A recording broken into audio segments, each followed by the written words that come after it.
that you put on the table for your family every day contain something that is making you all irritable or aggressive? Recent study from the University of California at San Diego School of Medicine says the answer is probably yes. Joining me now is natural health expert Mark Mincola. Thanks for being here as always. Thanks for having me. All right, so what is it that we're putting on our plates that's making us so angry here? Well, we've heard about trans fats before, Shannon, regarding heart disease, stroke. Now we're finding that it may create problems with brain function and behavior.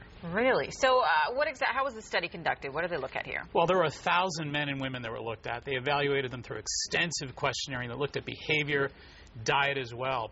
And these researchers were very clear about the fact they concluded that there was a corollary between high trans fats in the diet and aggressive behavior, irritability. So what is it exactly about the trans fats that translates into irritability and aggression?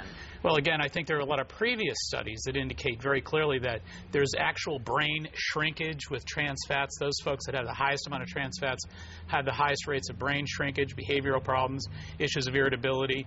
Also, they find that Alzheimer's seems to be a direct corollary. Now, they're looking more intensively at the corollary between these trans fats and Alzheimer incidences. So for people out there that are thinking, all right, what is it that I'm putting on my plate that may contain these trans fats? We hear a lot about this, but maybe people don't know.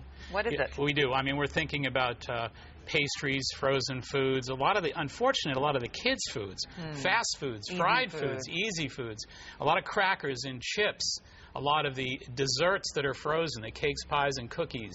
So even ramen soups, which kids also tend to lean toward. That's right. So unfortunately, college kids too. Exactly, and I think we're going to probably see a lot more studies as well that look at children's aggressive behavior and some of these trans fats and a lot of fast and easy foods as well. And we say trans fats, but there are obviously good fats that you can put on your plate. What are some of those? Well, that's the real important takeaway here. Is I think that we have to understand that good fats, like the omega-3s that we keep hearing about all the time, and flax and fish, for example, even the olive oil, the omega-9s, really important. These are really good, healthy dietary fats that antagonize the bad fats that really create heart and brain problems. I think that's a really important point as well, that what's good for the brain is good for the heart and vice versa, that the heart and the brain both need these omega-3s, these omega-9s. Good fats, again, compete with these bad fats. And study after study indicates that the more bad fat that's in the diet, the more problems there are with heart disease and brain dysfunction. Is that why we have so much road rage around here? I think that's part of the reason. Can't be explained for everything, right? Right, exactly. Tell me this, because I feel like when you go into the grocery store now, aren't there rules about what has to be listed or what there isn't allowed to be trans fat in? A great what point can as people well. look for in the grocery store? Exactly, and the good news here is that it is labeled. The thing that people have to look for in the labeling isn't trans fats. In fact, they can be deceptive. The front of the labels often have these big markers that say 0 trans fats, and it looks safe. If you read the finer print with the ingredients, it can have less than 0.5 grams and still say 0. So you have to look at the finer print in the labeling.